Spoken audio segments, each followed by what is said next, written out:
From the nation's capital, Eye on Washington with Marilee Joyce.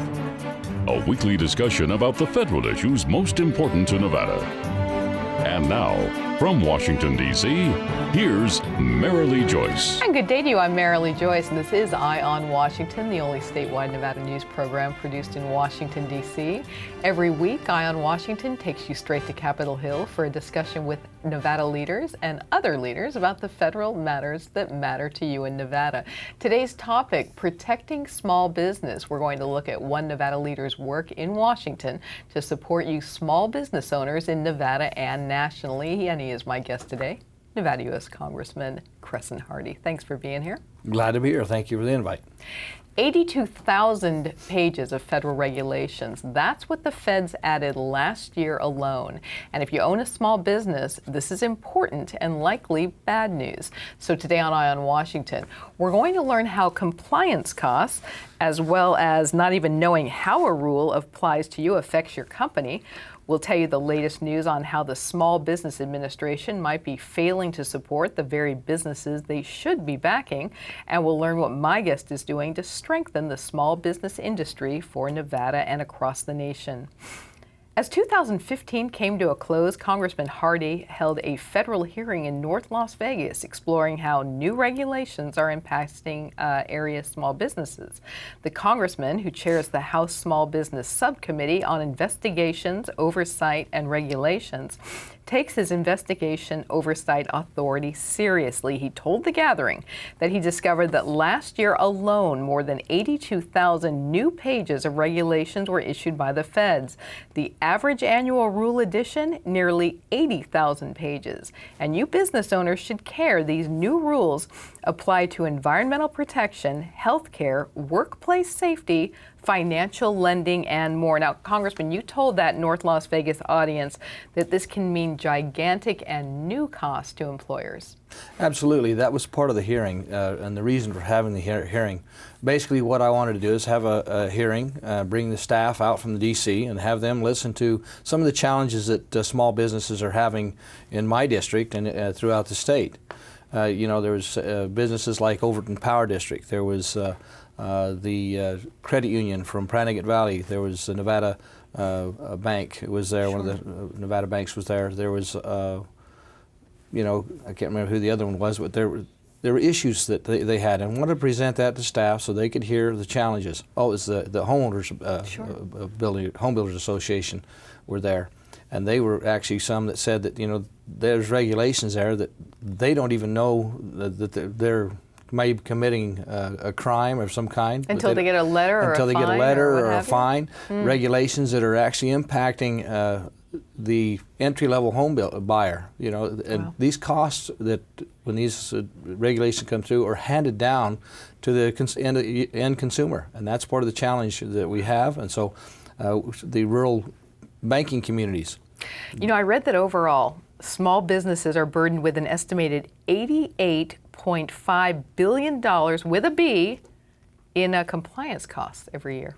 Actually, I believe it's higher than that. There was a study done that was, I think it was $1.328 trillion. Oh my. It's costing us in regulations being handed down, but I'd have to get the exact number on that. But it's huge that some of the impacts that are happening to our economy. And that's lost economy that we're not bringing back, and it's part of the end game of getting things moving again and paying national debt. Were some of these business owners that you met with in North Las Vegas, were they had they received notification of you know, failure to comply about some rules that they didn't even know existed? No, it was more about some of the issues were about basically the rules that have come through Dodd-Frank. As you know, Dodd-Frank was put into place for basically the banks that had done fraud. These banks had nothing to do with it, and it comes down to these small banks, and they can't afford to go out and hire 6 or 7 people to comply with the rules that have been put in place, and it costs those individuals in these small community banks, which at the end of the day they have to add that back to the consumer. When you close banks in small rural communities, such as credit unions and small banks, that takes out the lifeblood of a community for small businesses. And You know, we're going to get to some SBA news, also why your legislation to give the small business person an easier go of figuring out what rules they're responsible to comply with. You know, it's an important bill I want to get to in the next segment. But you've said it many times, and you did touch on it a moment ago here on the show, that, you know, these onerous regulations, how they strangle the economy. Explain more of why.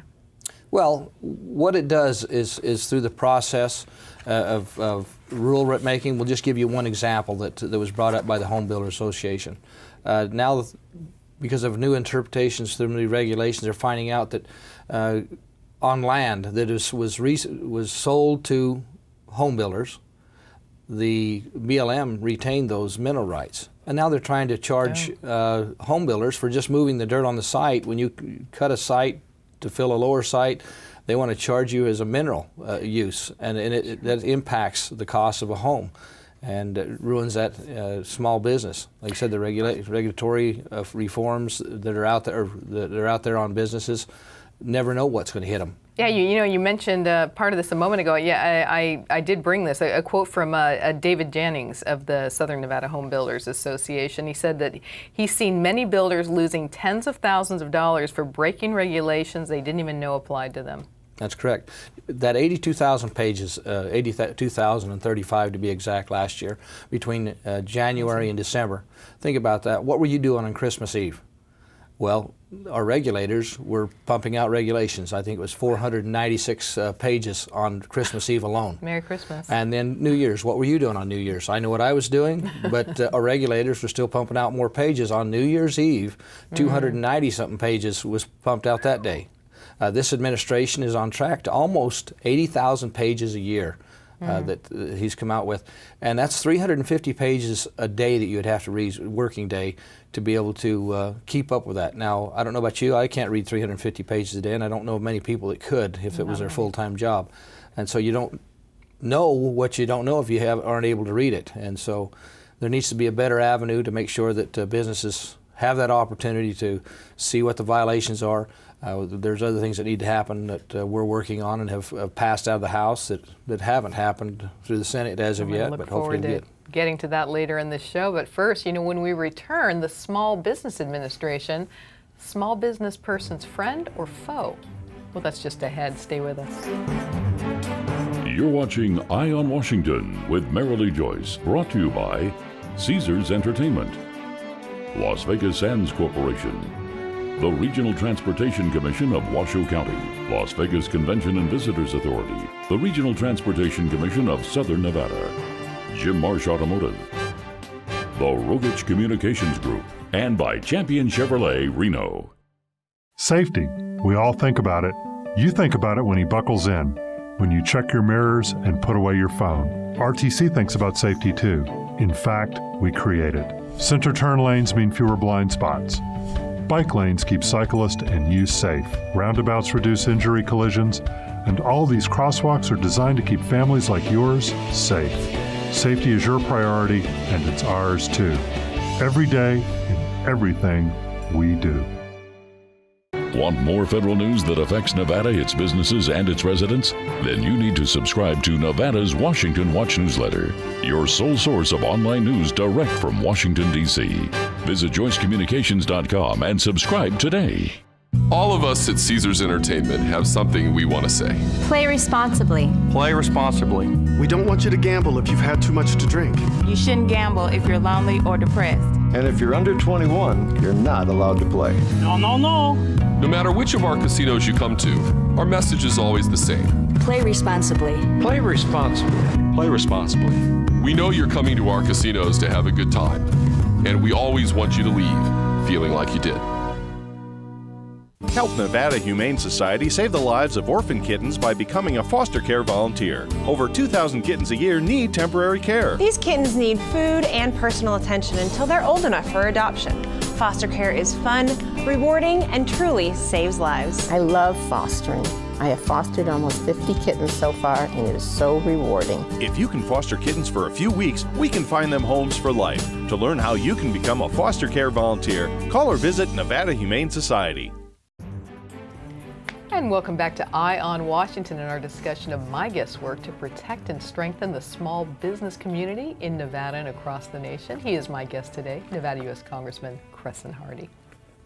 A regulation's effect on your small business can range from a blip to job layoffs to closed doors. My guest says oftentimes you don't even know new rules that impact you, rules you nonetheless are responsible for complying with. And guess what? He says that's not right.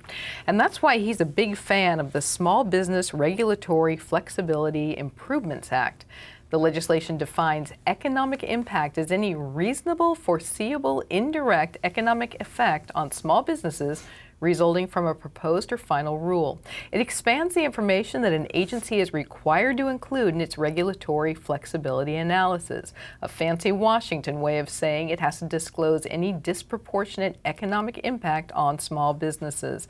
Agencies would have to consider alternatives that would minimize significant adverse impacts and maximize beneficial impacts on businesses. So, Congressman, it sounds common sense and like something that the Small Business Administration shouldn't need a law to do. So what led to this?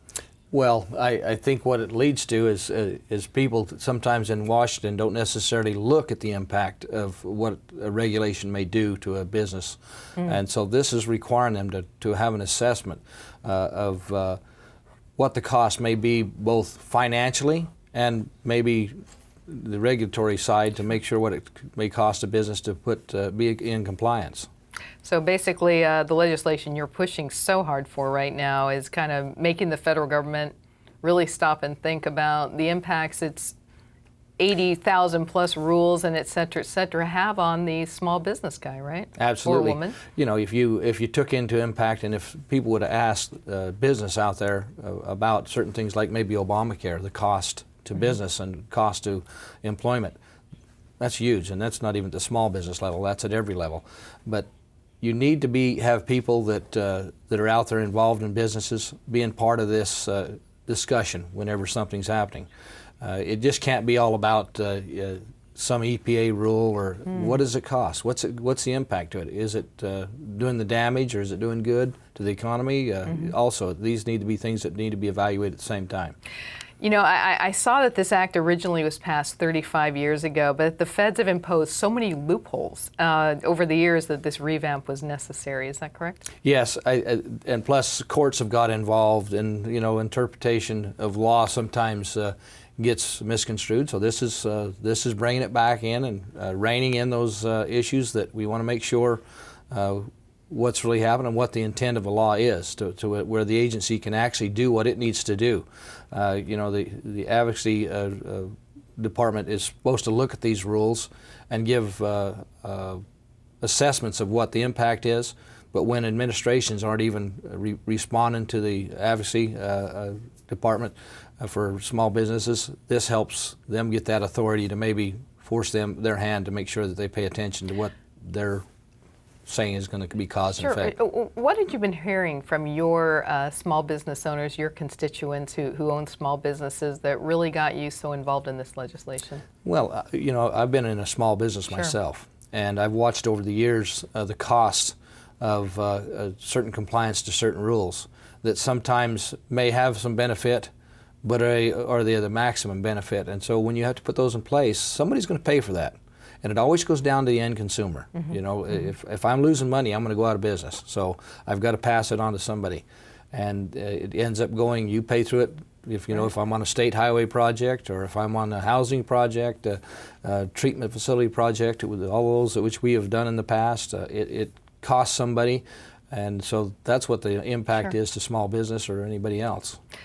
When you were at that North Las Vegas meeting, the small business owners, or any of your communities that you're visiting, what is it? You mentioned Obamacare. Is it Obamacare? Is it what type of rules and regulations of late are causing the biggest hassles? Whether it's understanding them or economic costs, et cetera. What's causing the? I think the biggest challenge for most people is the economic cost and the cost it costs to implement such rules.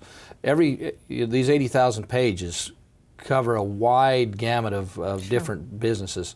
They're not just one single business. So you may be But it's involved not one certain issue that is bothering. It's just everything. It's across the board. So many rules. Everybody has a different issue, and depending on whether they're an insurance provider, whether they're a bank, whether they're a shoe salesman or a clothing salesman, everything has some kind of an impact out there on regulations, and it ends up going out to those manufacturing businesses that in turn pass that down also. What's the support on the Hill right now for this bill?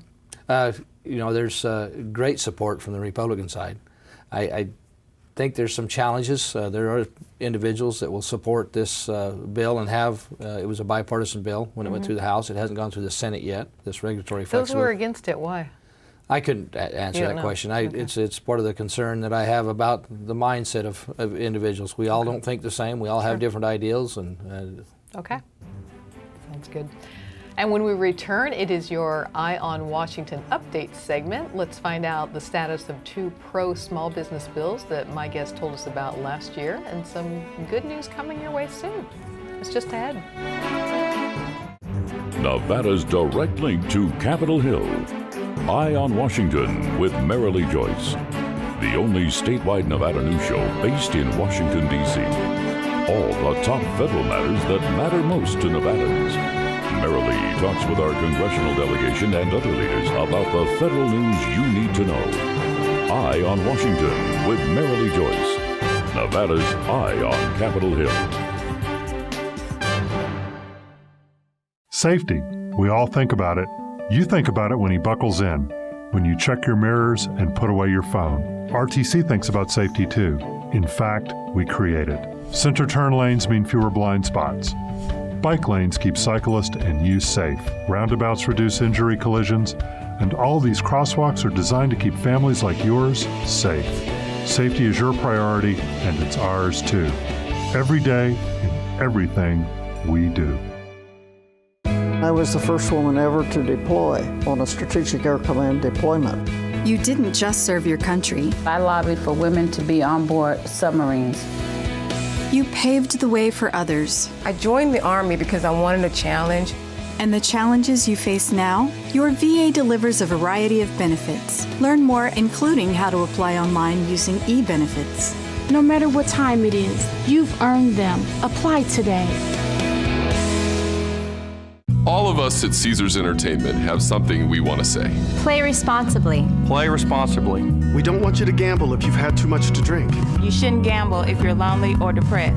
And if you're under 21, you're not allowed to play. No, no, no. No matter which of our casinos you come to, our message is always the same. Play responsibly. Play responsibly. Play responsibly. We know you're coming to our casinos to have a good time, and we always want you to leave feeling like you did. Did you know kids who play outdoors have healthier lungs? Totally. Did you know that boys that play with dolls make better husbands? My son has lots of dolls. But did you know terry cloth diapers breathe better? I did. It's totally true. Oh, yeah.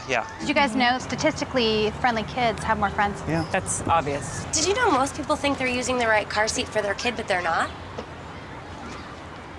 Parents who really know it all know for sure that their child is in the right seat. Visit safercar.gov/the-right-seat to make sure your child is protected. And welcome back to Eye on Washington, our discussion of one Nevada leader's work to level the playing field for small business owners. We've been visiting with him. He is Nevada U.S. Congressman Cresent Hardy. Well, last year the congressman was here telling our statewide TV and radio audience about 2 other major small business boosting bills he was authoring or backing here on the Hill. Let's find out now where things stand. First up, his Small Business Contractors Clarification Act. It's legislation to make it easier for small business owners to compete for military-focused government contracts. It solidifies the non-manufacturer's rule so that service contracts do not have to meet the same small business requirements as manufactured goods contracts. The other one we'll re-look at is the Veterans Entrepreneurship Act. This bill waives upfront fees for veterans applying for express loans through the Small Business Administration and raises the program's lending authority from $18.75 billion to $23.5 billion. And sorry, Congressman. First, let's talk about that latter bill. When you were here talking about it last year, you shared that your colleague, Jean Shaheen, called this the most in-demand loan program. We're talking about the SBA yes. 40. Yeah, what it does is for small businesses, it's an opportunity for them to get monies that are back. The veterans entrepreneurship. The veterans entrepreneur is yes. it's there for them to be able to obtain money sure. for whether it's for operations, for building up their mechanical needs, or whether it's just to start a new business. The average, I think, is a little over $300,000 for most loans. Right. They can get up to $5 million. But what this does is it provides an opportunity for those who've served. You know, they've been out there. They've got all this technical expertise that they've learned while they were in the field, so to speak. Sure. It helps them come back home, obtain these loans, and it actually, without paying the fees. And that puts extra money back into their business when they try to move forward, and it helps them help grow the economy and also simulate back into, and it's zero upfront fees, as you said. Zero fees, yes. It helps them get back into society and help be productive like they've done when they were in the service. Sure. Where did this go in 2015, and what are you reintroducing this year? Basically, it'll be, I think it went through the House. I know it went through the House, but I don't remember if it made it through the Senate or not. I couldn't tell you at this point. I don't even know if it's actually that part of it made law. The Clarification Act, we had that in NDAA, and it was approved and is law now. So, well, in the Clarification Act, the Contract Clarification Act, what makes it harder now for small business owners to have a shot at those lucrative contracts? What was happening in the past, the interpretation by judges was that they didn't separate the difference between manufacturing and service. So we'll say that you're a concrete placer. You got a job on a Air Force base building a slab for a F-35, we'll say. Mm-hmm. The way it was being interpreted, you also had to manufacture the same concrete that you were placing. If you were placing the steel, you had to manufacture the steel that you were placing. No small business can do that, and it's very difficult even for major business to do so. So it separates those two as an understanding that there is a difference between manufacturing and service contracts. I know you've said that it's mostly about clarity on federal government contract rules. So the so-called non-current, non-manufacturers rule, and again the confusion over goods and services. And that's the point. So explain that. Just in our district, district for itself, Nellis is a major player there for small businesses and for federal dollars. These are federal contracts where this clarification has been convoluted. Now, $240 million worth of contracts will be submitted in Nellis over the next 2 years. That provides that opportunity to make sure we're clear between service and manufacturing. When somebody provides chairs to a place, do they also have to make the chair, or are they providing it? So it's that opportunity to make sure that small businesses can still be involved and maybe not be the manufacturer of source also. It seems like in our last segment too, a lot of your work here on these bills is really about clarifying kind of muddy rules. Hence the regulatory process. That's the problem we have with federal government. The one-size-fits-all handed down from the federal government distorts and challenges the small business. You know, a small business doesn't have the ability to hire all this extra legal staff. And as I've said before, the small business creates about 64% of the jobs in our nation. Those are good quality jobs that wouldn't otherwise, and most small businesses want to grow up to be a big business someday, and that's fine. That's what this helps us do. Strengthen those small businesses, which strengthens jobs in the economy, provides that opportunity for people to be the provider rather than being on welfare and such. Quickly, since we're out of time this segment, what's the support for these bills? These will go through, I think, with bipartisan support with no problem. Okay, thanks. And when we return, it is mailbag time, and get ready, Rose. We picked your letter to the congressman. It's coming up next. Stay with us. All of us at Caesars Entertainment have something we want to say. Play responsibly. Play responsibly. We don't want you to gamble if you've had too much to drink. You shouldn't gamble if you're lonely or depressed. And if you're under 21, you're not allowed to play. No, no, no. No matter which of our casinos you come to, our message is always the same. Play responsibly. Play responsibly. Play responsibly. We know you're coming to our casinos to have a good time, and we always want you to leave feeling like you did. Nevada's direct link to Capitol Hill. Eye on Washington with Marilee Joyce. The only statewide Nevada news show based in Washington, D.C. All the top federal matters that matter most to Nevadans. Marilee talks with our congressional delegation and other leaders about the federal news you need to know. Eye on Washington with Marilee Joyce. Nevada's Eye on Capitol Hill. Safety. We all think about it. You think about it when he buckles in, when you check your mirrors and put away your phone. RTC thinks about safety too. In fact, we create it. Center turn lanes mean fewer blind spots. Bike lanes keep cyclists and you safe. Roundabouts reduce injury collisions. And all these crosswalks are designed to keep families like yours safe. Safety is your priority, and it's ours too. Every day, in everything we do. Having your child hospitalized can be a terrifying experience for any parent. In one moment, everything can change. Here at the Reno Ronald McDonald House, we can help. We keep families together when it matters the most by providing a home away from home for families with children in the hospital. Parents who stay at the Ronald McDonald House have more time with their children during the healing process. Please contact us today for more information and to see how you can help. Donate online at rmhc-reno.org. Want more federal news that affects Nevada, its businesses, and its residents? Then you need to subscribe to Nevada's Washington Watch newsletter, your sole source of online news direct from Washington, D.C. Visit joycecommunications.com and subscribe today. We're back with our closing segment of Eye on Washington. It is our mailbag segment. It's when we read a letter you've sent to the mailbag page of Joyce Communications website. We read it right here on the air. And Congressman, we have a letter to you from Rose. And she writes, Dear Congressman Hardy, recent media has suggested the SBA could do more to help small businesses. What things would you like to see them take on for Nevada businesses in particular? The main thing that has been happening, and I think it's a good thing, is that we've expanded the amount of dollars that comes through the SBA for those small business loans. I'd like to make sure that it's easier to get that as long as people are qualified to obtain those funds, and that we have a better process of making sure that these are individuals who can help strengthen our economy and help produce jobs in Nevada. So you're going to help out Rose and meet her need of this letter. Sounds really good.